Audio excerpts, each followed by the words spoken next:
Salute സ്വീകരിക്കുകയാണ് വേണ്ടത് republic day.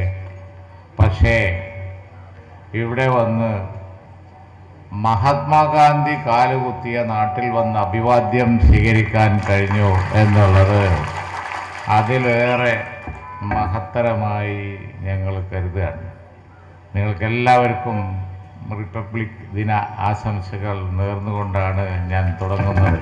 എല്ലാവർക്കും രാജ്യം ഇന്ന് ജനുവരി 26 റിപ്പബ്ലിക് ദിനം ആചരിക്കുകയാണ്. നിങ്ങൾക്കൊക്കെ അറിയാം എന്തുമാത്രം സുരക്ഷാ ക്രമീകരണങ്ങളാണ് ഇന്ന് രാജ്യം ചെയ്യുന്നത്. തീവ്രവാദ ഭീഷണിയുടെ പശ്ചാത്തലത്തിൽ ആരെക്കൊണ്ടെങ്കിലും ഏതെങ്കിലും ഒരു പൗരന്, ഒരു കുട്ടിക്ക്, ഒരു സ്ത്രീക്ക്, ഒരു സഹോദരിക്ക് പരിരക്ഷ കൊടുക്കാൻ കേവലം ഈ തരത്തിലുള്ള സുരക്ഷ കൊണ്ട് മാത്രം സാധിക്കുമോ? പ്രധാനമന്ത്രിക്ക് പറ്റും, പ്രസിഡന്റിന് പറ്റും, അതുപോലെ ഞങ്ങൾ മന്ത്രിമാർക്ക് പറ്റും, കുറച്ച് ആളുകൾക്കൊക്കെ ചിലപ്പോൾ പറ്റുമായിരിക്കും, അത് തന്നെ പറ്റിക്കോളണമെന്നില്ല. പക്ഷേ ഈ രാജ്യത്തെ പൗരന്മാരെ, ഈ രാജ്യത്തെ ആൾക്കൂട്ടത്തെ, കുട്ടികളെ, ക്ലാസ് മുറികളെ, ഏത് ഇന്നസെൻ്റായ നിരപരാധികളായ സാധുക്കളായ ആളുകൾ എവിടെയുണ്ടെങ്കിലും ഈ മൃഗീയ കൊലകളിൽ നിന്നും അതുപോലെ തന്നെ ഈ തീവ്രവാദികളെ കയ്യിൽ നിന്നും അവരെ രക്ഷിക്കാൻ ആർക്കെങ്കിലും സാധിക്കുമോ? അല്ലെങ്കിൽ ഏതെങ്കിലും സുരക്ഷിത നീക്കങ്ങൾക്ക് സാധിക്കുമോ? സാധാരണഗതിയിൽ നമുക്കൊക്കെ മനസ്സിലുണ്ട് ഇതെവിടെ ചെന്ന് നിൽക്കും എന്നുള്ള വലിയ ഒരു ഭീതി, വലിയ ഒരു ആശങ്ക. അന്തർദേശീയ തലത്തിൽ ലോകം ഇതിനേക്കാൾ എത്രയോ സന്തോഷപൂർവ്വം ജീവിക്കേണ്ടതാണ് ഈ ലോകം. പരിശോധനയും സുരക്ഷാ പരിശോധനയും ആയുധങ്ങൾക്കുള്ള ചെലവും അതുപോലെ തന്നെ പ്രശ്നങ്ങളും. ഒരു കുട്ടി കടൽക്കരയിൽ മുഖം കമഴ്ന്നു കിടന്ന് കടൽക്കരയിൽ ദയനീയമായി കിടക്കുന്ന കാഴ്ച കണ്ട് ലോകം കരഞ്ഞു. അഭയാർത്ഥി പ്രവാഹവും എല്ലാം കൂടിയായി കലുഷിതമായിക്കൊണ്ടിരിക്കുന്നു. എന്തിനു വേണ്ടി, എന്ത് കാരണത്താൽ, എന്താവശ്യത്തിനു വേണ്ടി? ഞാൻ ഉറപ്പിച്ച് പറയട്ടെ, അതുകൊണ്ട് തന്നെയാണ് കാലികമായ ഒരു മുദ്രാവാക്യം ഞങ്ങൾ ഏറ്റെടുത്ത് ഇന്നത്തെ ഏറ്റവും വലിയ പ്രശ്നം എന്ന് പറയുന്നത്, ഇന്നത്തെ ഏറ്റവും വലിയ ഇഷ്യൂ എന്ന് പറയുന്നത് അത് സൗഹൃദമുണ്ടാക്കുക എന്നുള്ളത് തന്നെയാണ്. അതുകൊണ്ടാണ് ഞങ്ങൾ സൗഹൃദം, സമത്വം, സമന്വയം എന്നുള്ള മുദ്രാവാക്യം ഞങ്ങൾ ഈ കാലഘട്ടത്തിൽ എടുക്കാൻ കാരണം. അവനവനും ജീവിക്കുന്ന ഏരിയയിൽ, അവനവൻ്റെ നാട്ടിൽ നമുക്ക് സ്വാധീനം ചെലുത്താൻ പറ്റുന്ന മേഖലകളിലാണ് ഈ മുദ്രാവാക്യം മുഴക്കേണ്ടത്. അവിടെയാണ് നമ്മൾ മാതൃക കാണിക്കേണ്ടത്. അവിടെയാണ് നമ്മുടെ പ്രവർത്തനം കൊണ്ട് നമ്മൾ മാതൃക കാണിക്കേണ്ടത്. അല്ലാതെ ചിലർ ചെയ്യുന്നത് പോലെയല്ല. ചിലരിപ്പോൾ ഉത്തരേന്ത്യയിൽ നടത്തേണ്ട പ്രവർത്തനം ഇവിടെ നടത്തുകയാണ്. ഉത്തരേന്ത്യയിൽ ചെയ്യേണ്ട ക്യാമ്പയിൻ ഇവിടെ ചെയ്യുകയാണ്. ഇപ്പോൾ ഇന്ത്യൻ നാഷണൽ കോൺഗ്രസ് ഇന്ത്യക്ക് സ്വാതന്ത്ര്യം നേടിത്തന്ന ഒരു പാർട്ടിയാണ്. അതിൻ്റെ നമ്മുടെ UDF-ലെ ഘടകകക്ഷികളൊക്കെ ഇവിടെയുണ്ട്. അവരൊക്കെ അത് അംഗീകരിക്കുന്നവരാണ്. ആ ഇന്ത്യൻ നാഷണൽ കോൺഗ്രസ് ഇത്രയും കാലം സ്വാതന്ത്ര്യത്തിന് ശേഷം ഈ ദിവസം വരെ, ഈ റിപ്പബ്ലിക് ദിവസം വരെ ഈ രാജ്യത്തെ ഇങ്ങനെ കൊണ്ടുപോയിട്ട് വലിയൊരു കുഴപ്പമില്ലാതെ, തട്ടാതെ മുട്ടാതെ. നമുക്കറിയാം, അയൽരാജ്യമായ പാകിസ്ഥാനിലേക്ക് നോക്കൂ, സർവത്ര കുഴപ്പമാണ്. ആർക്കാ അവിടെ രക്ഷയുള്ളത്? ആ പാകിസ്ഥാന്റെ ഭാഗമായിരുന്ന ബംഗ്ലാദേശ് മുറിഞ്ഞുപോയി. ആർക്കാണ് അവിടെ രക്ഷയുള്ളത്? അവിടുത്തെ സ്ഥിതി എന്താണ്? മതസ്വാതന്ത്ര്യം ഉണ്ടോ? മതസ്വാതന്ത്ര്യം പോലും പട്ടാളക്കാർ നിയന്ത്രിക്കുന്ന സ്ഥിതിയാണ് അവിടെയൊക്കെ ഉള്ളത്. ഈ തീവ്രവാദികളുടെ പ്രവർത്തനം കൊണ്ട് മര്യാദക്ക് മദ്രസ നടത്താൻ പറ്റുമോ? മര്യാദക്ക് പള്ളി നടത്താൻ പറ്റുമോ? മര്യാദക്ക് ഇസ്ലാമിക വേഷം ധരിച്ച് നടക്കാൻ പറ്റുമോ? സാധാരണഗതിയിൽ മതവിശ്വാസം എന്ന് പറഞ്ഞാൽ എന്താ? ഞങ്ങളിപ്പോൾ ക്ഷേത്ര സന്ദർശനം നടത്തിയാണ്. അവിടെ ചെന്നപ്പോൾ സർവ്വ മതക്കാരും കൂടി അന്നദാനം നടത്തുന്ന പരിപാടിയൊക്കെ ഉള്ള ക്ഷേത്രമാണ്. ആ ഉത്സവത്തിൽ ഞങ്ങൾ ഇന്ന് രാവിലെ പങ്കെടുത്തു പോന്നു. അങ്ങനെയല്ലേ നടക്കേണ്ടത്?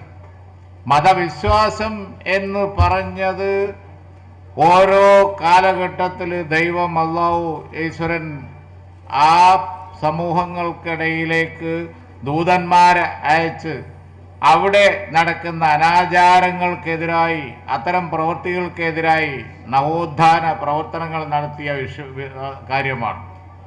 ഓരോ സമൂഹത്തെയും സമുദ്ധരിച്ച കാര്യമാണ്. ജീവനോടെ പെൺകുട്ടികളെ കൊല്ലുക, കുഴിച്ചിടുക, അതുപോലെ തന്നെ അനവധി അനാചാരങ്ങൾ, മദ്യപിച്ച് ലക്കും ലഗാനില്ല നടക്കുക, ചൂതാട്ടത്തിൽ കുളിച്ചു കഴിയുക, അങ്ങനെയുള്ള നിരവധി അനാചാരങ്ങൾ കൊണ്ട് പൊറുതിമുട്ടിയ സമൂഹങ്ങളിൽ ഓരോ മതാചാര്യൻ്റെ കാര്യം എടുത്തു നോക്കിയാലും ശരി, അതാത് കാലഘട്ടത്തിലെ വലിയ പരിഷ്കർത്താക്കളാണ് അവരൊക്കെ.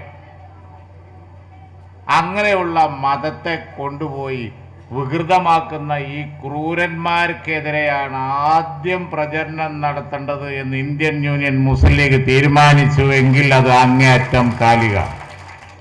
എന്നാലേ ഇന്ത്യയിൽ ഇപ്പോൾ അതേ വേഷം വേറെ രൂപത്തിൽ കെട്ടാൻ നോക്കുന്ന ഫാസിസ്റ്റുകൾക്കെതിരായി നമുക്ക് പറയാൻ പറ്റുള്ളൂ. മഹാത്മാഗാന്ധി കാലുകുത്തിയ സ്ഥലം. മഹാത്മാഗാന്ധി ജീവത്യാഗം ചെയ്തത് എന്തിനാ? ഈ റിപ്പബ്ലിക് ദിനത്തിൽ നമ്മൾ അത് ഓർക്കേണ്ടതാണ്. ഇത്തരം പ്രവർത്തനങ്ങൾക്കെതിരായി പ്രവർത്തിച്ചത് കൊണ്ടാണ് മഹാത്മാഗാന്ധിക്ക് ജീവത്യാഗം ചെയ്യേണ്ടി വന്നത്. ആ ശക്തികൾ പല രൂപത്തിൽ ഇന്ന് ഇന്ത്യയിൽ പല രീതിയിൽ പ്രവർത്തിക്കുകയാണ്. ആ ശക്തികൾ ഇന്ന് മെല്ലെ മെല്ലെ മെല്ലെ മാന്യതയുടെ മറവിൽ, പല വേഷങ്ങളുടെ മറവിൽ അവർ പ്രവർത്തിക്കുകയാണ്.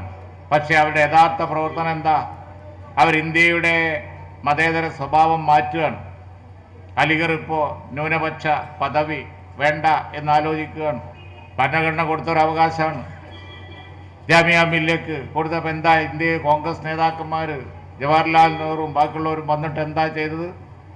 ഭൂരിപക്ഷ ഭരണമാണ് ജനാധിപത്യം. പക്ഷേ ഈ രാജ്യത്ത് ന്യൂനപക്ഷങ്ങളെയും കൂടി പ്രൊട്ടക്റ്റ് ചെയ്യണം.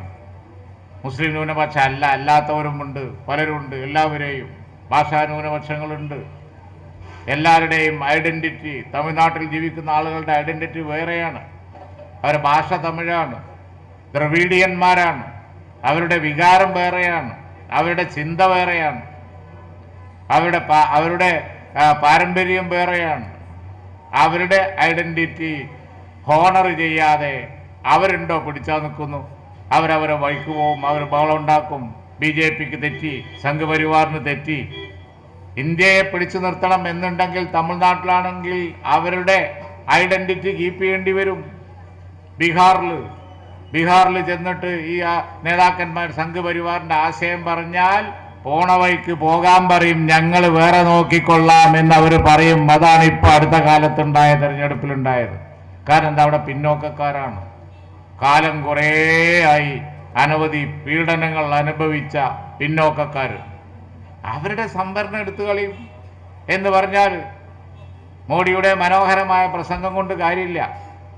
അപ്പോൾ ആ രീതിയിൽ രാജ്യത്ത് പല പല പ്രശ്നങ്ങളാണ്. ആ രാജ്യം ഒന്നിച്ച് നിൽക്കണം എന്നെന്നും റിപ്പബ്ലിക്കായി നിൽക്കണം എന്നുണ്ടെങ്കിൽ ആ രാജ്യത്ത് ഒരു അതായത് നാനാത്വത്തിൽ ഏകത്വം എന്ന തത്വം എടുത്ത് പോയേ പറ്റുള്ളൂ. ഇടതുപക്ഷം എന്താ ചെയ്യുന്നത്? ഇടതുപക്ഷത്തിന് ഈ ഒരു വിഷയത്തിൽ പലപ്പോഴും കൺസിസ്റ്റൻസി, തുടർച്ച കാണിക്കുന്നില്ല. അതാണ് ഇടതുപക്ഷം തുടർച്ച കാണിക്കുന്നത്. ഒരു നയത്തിൽ തുടർച്ച കാണിക്കണ്ടേ? ചിലപ്പോൾ ലീഗിനെ കുറ്റപ്പെടുത്താൻ വേണ്ടി ഞങ്ങളെ നേരെ തിരിയും. ആ സമയത്ത് അവർ ന്യൂനപക്ഷ വർഗീയതക്കെതിരായി അതിശക്തമായി രംഗത്ത് വരും. ഇപ്പോൾ ഈ ന്യൂനപക്ഷ വർഗീയത ഇങ്ങനെ വലിയ പ്രശ്നങ്ങൾ ഉണ്ടാക്കി നിൽക്കുന്ന സമയത്ത് അതുപോലെ തന്നെ ഇന്ത്യയിൽ ഫാസിസം വലിയ രീതിയിൽ വരുന്ന സമയത്ത് ഇപ്പോൾ അവർ ഈ ഫാസിസത്തിന് എതിരായ സെന്റിമെന്റ് അതിൻ്റെ കൂടെ നിൽക്കുകയാണ്. അത് താൽക്കാലികമാണ്. അതിന് തെളിവാണ് ഇപ്പം തന്നെ കഴിഞ്ഞ പഞ്ചായത്ത് തെരഞ്ഞെടുപ്പിൽ ഞങ്ങൾ നഖശികാന്തം എതിർക്കുന്ന ഈ തീവ്രവാദ ആശയങ്ങളെ താലോലിക്കുന്ന 1-2 കക്ഷികളുണ്ട് ഇവിടെ. അവരെ പൊന്താൻ ഞങ്ങൾ സമ്മതിച്ചിട്ടില്ല. പക്ഷേ അവരെ കൂട്ടി പഞ്ചായത്ത് തിരഞ്ഞെടുപ്പ് നേരിട്ടു. പിന്നെ എന്താ ഐഡിയോളജിയാണിത്? അപ്പോൾ ഫാസിസ്റ്റുകളുടെ BJPക്കെതിരായി ഇപ്പോൾ കോൺഗ്രസ് ബീഹാറിൽ കൂട്ടുകെട്ടുണ്ടാക്കി. ആ കൂട്ടുകെട്ടിൻ്റെ ഭാഗമാകുന്നതിന് പകരം അവിടെ വോട്ടുകൾ ഭിന്നിപ്പിച്ചു. അവർക്ക് ശക്തി ഇല്ലാത്തത് ഭാഗ്യം. ശക്തി ഉണ്ടെങ്കിൽ അവിടെ വോട്ടുകൾ ഭിന്നിച്ച് BJP അധികാരത്തിൽ വന്നേനെ. അവിടെ എടുക്കാൻ മാത്രം വോട്ടില്ല, 4 വോട്ട് സമാഹരിക്കാനുള്ളതുമില്ല, കെട്ടിവെച്ച കാശൊക്കെ പോയത് മഹാഭാഗ്യം. അതുകൊണ്ടാണ് അവിടെ ബാക്ക്വേർഡ് കമ്മ്യൂണിറ്റീസിൻ്റെ ഒരു മുന്നേറ്റവും കോൺഗ്രസ്സൊക്കെ ഉള്ള ലാലും അതുപോലെ തന്നെ നിതീഷൊക്കെ അധികാരത്തിൽ വന്നത്. അപ്പോൾ ഞാൻ പറഞ്ഞു വന്ന വെച്ചാൽ ഇടതുപക്ഷമല്ല ഇവിടെ സംഘ് പരിവാറിനെതിരായിട്ടുള്ള ആൻസർ, അതിനുള്ള ഉത്തരം അത് UDF ആണ്. കേരളത്തിൽ, ഇന്ത്യയിൽ, അതുപോലെ തന്നെ ഇന്ത്യൻ നാഷണൽ കോൺഗ്രസ് അവരേ ഉള്ളൂ. എല്ലാ സ്റ്റേറ്റിലും, എല്ലാ സംസ്ഥാനങ്ങളിലും അവരേ ഉള്ളൂ. ആ കൂട്ടുകെട്ടാണ് അതിനുള്ള ഉത്തരം. കേരളത്തിൽ ഇന്നിപ്പോൾ എല്ലാവരും പറഞ്ഞു, സ്വാഗത പ്രസംഗത്തിൽ പറഞ്ഞു, അധ്യക്ഷ പ്രസംഗത്തിൽ പറഞ്ഞു, ഇത് എവിടുന്നാ വന്നതെന്നറിയില്ല, ആളെല്ലാം കൂടി നേരം വെളുക്കുമ്പോൾ തന്നെ രാവിലെ തന്നെ ഈ ജാഥക്ക് ഇത്ര അധികം ആളുകൾ, ഞങ്ങൾ തന്നെ അന്തം വിട്ട് നിൽക്കുകയാണ് എന്ന് ഇവിടെ പറഞ്ഞു പ്രകടനം കണ്ടിട്ട്. അത് വരും, കാരണം വരണീൻ്റെ കാരണം ഇന്നലെ കാസർഗോഡും ഒക്കെ ഈ വരവ് തന്നെയാണ് വന്നത്. ഇവിടെ അവിടെയൊക്കെ ഇളക്കി മറിച്ചാണ് ജാഥ പോണത്. അതിൻ്റെ കാരണം എന്ന് പറയുന്നത് സാധാരണ പറയൽ ഭരിക്കുമ്പോൾ ഭരണവിരുദ്ധ വികാരമാണ്. ഇത് ഭരണ തുടർച്ച വികാരമാണ്, യാതൊരു സംശയവും വേണ്ട. കാരണം ഈ ഗവൺമെന്റ് തന്നെ മതി, ഇതന്നെ മതി, ഇനി ആ അക്രമത്തിന്റെ നാളുകൾ മടങ്ങി വരണ്ട എന്നുള്ള അത് തന്നെയാണ്. അക്രമ രാഷ്ട്രീയത്തിന്റെ നാളുകൾ നീ മടങ്ങി വരണ്ട, ഈ ഭരണം തന്നെ തുടർന്നാൽ മതി, ഇതിന് യാതൊരു കേടുമില്ല. ഇത് വികസനം നന്നായി നടത്തിയവരാണ്. കണ്ണൂർക്കാർക്ക് അഭിമാനിക്കാലോ. ഞാൻ ഈ ഗവൺമെന്റ് പോണിന് മുമ്പ് കണ്ണൂർ വിമാനം ഇറക്കിയിട്ടേ പോവുള്ളൂ എന്നാണ് പറഞ്ഞുകൊണ്ടിരിക്കുന്നത്. സാമൂഹിക സുരക്ഷയുടെ കാര്യം പറയേണ്ട, മുനീർ ഇവിടെ ഉണ്ട്. കരുതലോടെ നല്ല വികസനം UDF ഗവൺമെന്റ് നടത്തി. കരുതലോടെ ജനങ്ങളെ കൊണ്ടുവന്നു. ജനങ്ങളെ കാണാൻ ഓരോ മൈതാനിയിലും പോയി മുഖ്യമന്ത്രി ഇറങ്ങി 5 കൊല്ലവും അങ്ങനെ കൊണ്ടുപോയ ഗവൺമെന്റ് അല്ലാതെ മറ്റേത് ഗവൺമെന്റാണ് കേരളം ഭരിക്കേണ്ടത്? ഇന്ത്യ ഭരിക്കാനും അത് തന്നെ. BJPയെ നിർത്തണം എന്നുണ്ടെങ്കിൽ തീർച്ചയായും അത് ഇന്ത്യൻ നാഷണൽ കോൺഗ്രസിൻ്റെ നേതൃത്വത്തിലേ പറ്റൂ. അതുപോലെ അല്ലാതെ മറ്റ് സംസ്ഥാനങ്ങളിലൊന്നും ഇല്ലാത്ത CPM അതിന് കഴിയില്ല. ആകെ ഉണ്ടായിരുന്നത് ഇടതുപക്ഷം കേരളത്തിലും ബംഗാളിലുമാണ്. ബംഗാളിൽ ഇപ്പോൾ എല്ലാവരും പറഞ്ഞു പണ്ട് അവിടെ ഇടതുപക്ഷം ഉണ്ടായിരുന്നു എന്ന് പറഞ്ഞു കേൾക്കുന്നുണ്ട് എന്ന് ഭാവിയിലെ കുട്ടികൾ പറയുന്ന സ്ഥിതിയിൽ ബംഗാൾ എത്തിക്കഴിഞ്ഞു. കേരളത്തിലാണ് എന്നുണ്ടെങ്കിൽ ഈ വന്നു കഴിഞ്ഞ ഒരു തെരഞ്ഞെടുപ്പിലും അവർ വിജയിച്ചിട്ടില്ല. UDF അധികാരത്തിൽ വന്ന് 5 കൊല്ലം.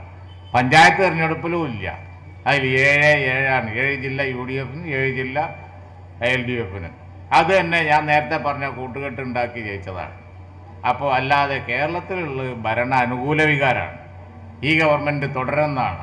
അക്രമ രാഷ്ട്രീയവും അതുപോലെയുള്ള നിഷ്ക്രിയത്വം ഒന്നും ഇനി മടങ്ങി വരരുത് എന്നുള്ളതാണ്. അപ്പോൾ അതുകൊണ്ട് തന്നെയാണ് ഈ ജാഥക്ക് ഇത്ര വലിയ ഇളക്കം.